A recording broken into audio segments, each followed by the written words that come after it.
ये बात जब दौलत खान लोधी को पता चली कि बाबर काबुल के अंदर शासन कर रहा है, तब दौलत खान लोधी लाहौर के अंदर इब्राहिम लोधी के गवर्नर बनकर रह रहे थे। वो इब्राहिम लोधी से स्वतंत्र होकर अपना अलग ही राज्य स्थापित करना चाह रहे थे, लेकिन इसके साथ ही इब्राहिम लोधी का एक चाचा था आलम खां लोधी, वो भी दिल्ली राज्य हथियाना चाह रहा था। आलम खां लोधी और दौलत खान लोधी दोनों ने सांठ-गांठ करके बाबर को बुलाया। बाबर को कहा, आप आइए, दिल्ली पर हमला करिए और हमें हमारा राज्य चाहिए। अभी बाबर के पास स्थायी रूप से कोई राज्य नहीं था। बाबर ने सोचा क्यों न दिल्ली पर आक्रमण करके हिंदुस्तान पर अपनी बादशाहत कायम की जाए।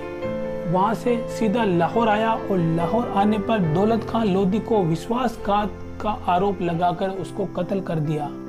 उसके बाद बाबर वहां से रवाना हुआ और दिल्ली की ओर कूच किया। इसकी सूचना जब इब्राहिम लोधी को हुई तो उसको बहुत चिंता हुई। वो बहुत चिंतित हुआ कि इस समय वह युद्ध करने लायक नहीं था। फिर उसने अपनी सेना को संगठित किया। संगठित करने के बाद वो सीधा पानीपत के युद्ध में पहुंचा और उसके साथ हसन खां मेवाती और उसका भाई महमूद लोधी जो आगरा का शासक था वो भी साथ में थे। इब्राहिम लोधी की सेना में 1,30,000 सैनिक थे और 300 हाथी थे। उसकी सेना में कुछ अकुशल सैनिक भी थे, जिसकी वजह से उसे हार का सामना देखना पड़ा। बैतल, ये पानीपत की लड़ाई 1526 ईस्वी को, पानीपत एक छोटा सा गांव है जो अभी वर्तमान में हरियाणा के अंदर स्थित है। बाबर पानीपत पे आके रुक गया था। बाबर के पास 12,000 से 25,000 सैनिक थे, लेकिन उसकी सेना में कुशल घुड़सवार, तोपची, तलवारबाज और धनुधर तीरंदाज बहुत अच्छे किस्म के थे। बाबर की सेना में 2 तोपची जो उस्ताद अली खां और उस्ताद मुस्तफा खां दोनों बहुत ही अच्छे तोपची थे। इन्हीं की वजह से पानीपत का प्रथम युद्ध बाबर ने जीता। अच्छा, इसके बाद बाबर के पास एक तुलगमा पद्धति और थी। जी, हम आपको उसी के बारे में बताएंगे कि तुलगमा पद्धति क्या होती है। बाबर ने जब 3 बार आक्रमण किया समरकंद में, जब वो फरगना था तो समरकंद पे 3 बार आक्रमण किया, तो तीनों बार उसको हार का मुंह देखना पड़ा। और वहां का शासक शाहानी खान था जो इस तुलगमा पद्धति को बार बार अपनाकर बाबर को हरा देता था। इस तुलगमा पद्धति में क्या होता है, चलिए हम आपको बताते हैं। इस तुलगमा पद्धति के अंदर शासक जो राजा होता है, राजा अपनी सेना के 4 टुकड़ियां करता है। 4 टुकड़े, जिसके 2 टुकड़े सामने लेफ्ट साइड में और 2 टुकड़ियों को राइट साइड में आगे सामने की ओर रखता था, और 2 टुकड़ियों को पीछे की ओर जो साइड में रिजर्व रखता था। उसके बाद 2 टुकड़ियां जो आगे वाली टुकड़ियां थी, उनके आगे वाली पंक्ति के अंदर जो बैलगाड़ियां, मजबूत बैलगाड़ियों की एक श्रृंखला बनाई जाती थी, और उन बैलगाड़ियों को आपस में चमड़े के रस्सों से इस तरह बांधा जाता कि 2 घुड़सवार एक साथ बीच में से निकल सके। उसके बाद उन बैलगाड़ियों के पीछे सर्वश्रेष्ठ तीरंदाज और तोपची, तोपखाना बिठा दिया जाता था। उन तोपों को रख दिया जाता था। जैसे ही दुश्मन सेना आगे आए तो उन तोपों से और उन तीरंदाजों से उन पर हमला किया जाए, और वो जब इससे जूझ रहे हो तो आगे की 2 टुकड़ियां हैं, वो दोनों टुकड़ियां उस पर आक्रमण कर दे और वो चौतरफा गिर जाए। इस तुलगमा पद्धति को दुश्मन को चाहकर भी नहीं तोड़ सकते थे, इसलिए यह बहुत सर्वश्रेष्ठ पद्धति मानी गई है।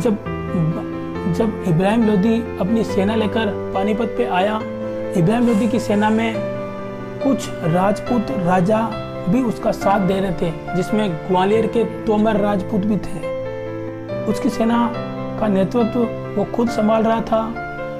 उसकी सेना में हसन खां मेवाती और उसका भाई महमूद लोधी बहुत ही अच्छी तरह से युद्ध किया।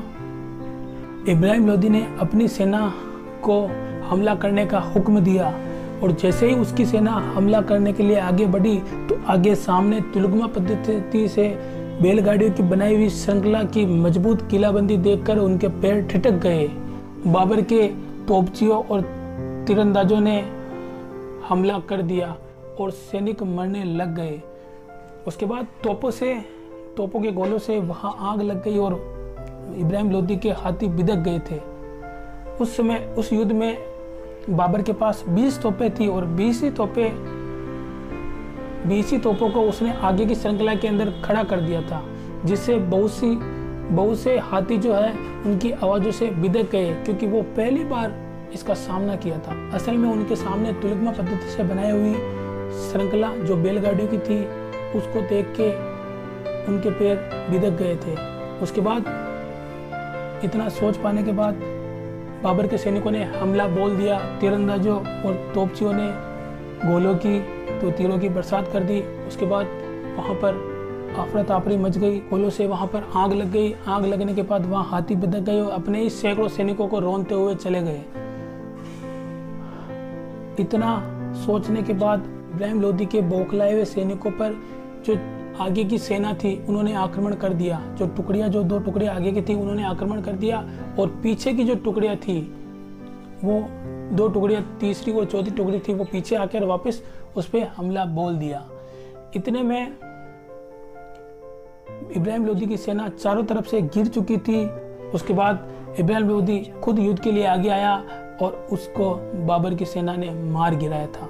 दोपहर तक युद्ध लड़ा था और दोपहर में ही इब्राहिम लोदी की सेना धराशायी हो गई। बाबर का दिल्ली पर राज करने का रास्ता खुल गया। जब बाबर की मुगल सल्तनत दिल्ली पर कायम हुई तब हिंदुस्तान के अंदर 2 महान शख्सियत राज कर रही थी, जिसमें से मेवाड़ के शासक राणा सांगा या यूं कहें महाराणा संग्राम सिंह और दक्षिणी राज्य के अंदर विजयनगर के राजा कृष्णदेव राय सिंह 2 महान शख्सियतें थी। आगे की वीडियो में हम आपको बताएंगे कि कैसे बाबर के पास सैनिक, तोप और तुलगमा पद्धति होते हुए भी महाराणा सांगा के युद्ध कौशल से डर गया। तो चलिए आज के लिए इतना ही। अगर आपको हमारे वीडियो तक पहुंचना है तो कृपया सब्सक्राइब करिए और लाइक एंड शेयर करिए। हम आपके पास समय समय पर ऐसी जानकारियाँ लाते रहेंगे। तब तक के लिए